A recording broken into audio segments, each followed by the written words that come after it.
Hi guys, well that was an uplifting performance and probably the hardest rugby arena to win. Great performance by the All Blacks, and I've got Justin Marshall and Jeff Wilson with me just to reflect on, guys, what was an outstanding performance? Jeff? Yeah, it was. And bottom line, that this group was under pressure to perform. Coaching staff are under pressure.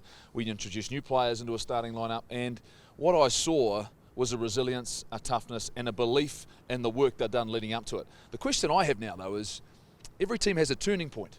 Every team finds a way to all of a sudden sort of look at their future and go, you know what, the future looks different now. South Africa had that when they beat the All Blacks in Wellington a few years ago, right? You think about the commitment New Zealand Rugby made to the coaching staff after the 2007 World Cup. So now the conversation has to be, was that enough, right? Was that enough for Ian Foster and his coaching group, the management, and this group of players to carry on this journey, or does the journey change? And they've been adamant, right, Marshy, the whole way through that they had a plan. This is the direction we're heading. We feel as though we're getting closer. I saw some things last night, not just from some senior players, but from new blood, that tells me that maybe this could be the turning point. What do you reckon? Oh, I certainly think that what I saw massively was a change in coaching structure and tactics. And after the first test down at Nelspruit, what we saw was what we'd seen in the Irish series, and it was like, well, why are these guys banging the same drum? Why are they continuing to persist with a bizarre kicking game? Why are they physically getting beaten at the breakdown?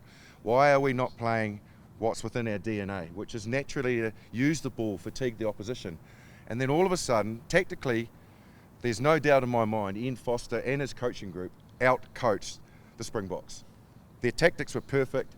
They drained them, forced them into making changes on the bench, and they got their game plan perfect. And they came home in the last 15 minutes to win the test match. So all of a sudden we now see that they can coach an All Black side to be successful against the world champions, against teams at a Rugby World Cup. So where does that leave us in terms of how we progress from here? Nisbo, I've got to ask you, do you have a different feeling about this group now, given what you've seen them experience over the last 5 test matches? Because remember, we dominated Ireland in test 1, right?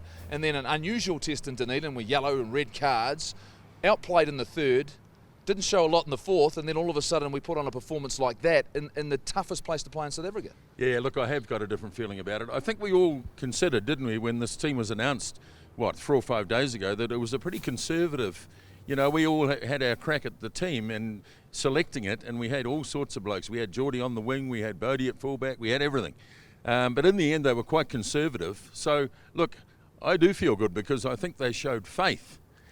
Even though most of the New Zealand rugby public were probably thinking, we're going nowhere here, but hey, you've got to say that they got it right. And some of the players, Marshy, for me, and I look at the future and I go, Tyrell Lomax, his best test match in an All Black jersey, his best impact off the bench 7 days ago. I just look at the group now and I start seeing that injection of youth. I think in some ways they did take some risks, but it was forced upon them because players like Ofa Tuangafasi weren't here. Nepo Lalala wasn't available for selection. They put these young guys out there who'd not experienced playing against South Africa, and they fared pretty well. I thought they stepped up. So for Fletcher Newell, the future looks bright. The question I have, though, is, Marshy, is it next week against Argentina? And Argentina again. Is the David Havili, Richie Mo'unga combination the future for this group? And Shannon Frizzell clearly had our strongest performance in the 6 jersey, and something we've been searching for. So with some serious answers, do we have some serious answers? And where's Brodie Retallick fit to all of this, remembering? And Anton Leonard-Brown, and I think things look pretty optimistic and positive right now, right? Well, I certainly feel that what we've now got is the right DNA to get the best out of our players. Now, for some reason, we've been persistent in playing a really negative game and in a mindset of basically a fear to play, and particularly in our own half. We didn't see the evidence of that yesterday. And subsequently, all of a sudden, players that had been out of form started to play well. Aaron Smith had probably his best game in an All Black jersey in half a dozen tests. Rieko Ioane had a great test. David Havili, who'd been struggling a little bit, had a great test match. So players all of a sudden, then you throw the ones that you mentioned into the mix who got their opportunities, like Frizzell, etc. They started to play really good rugby too. So the mindset now has to be, regardless of who comes in, your Retallicks or your Anton Leonard-Browns, this is the way that New Zealand rugby players know how to play the game. Without fear, with courage, ability to play from any part of the field.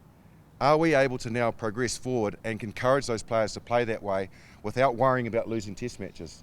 That's the key thing that I want to know in the future and the test matches coming up. I'm going to put it on YouTube. I'm going to put it on YouTube. No, I want to get it first. Come on. Who should be the All Black coach going into these Okay. next 4 games of the Rugby Championship? I'm going to come out categorically and say Ian Foster.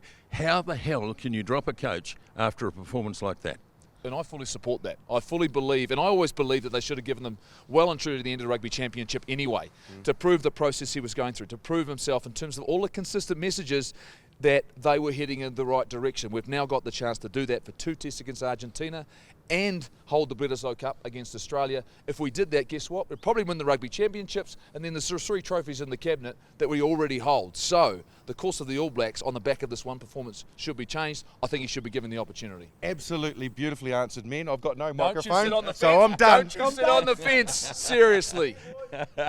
He's out of it. I tell you what, guys, we're feeling very buoyant in Johannesburg this morning.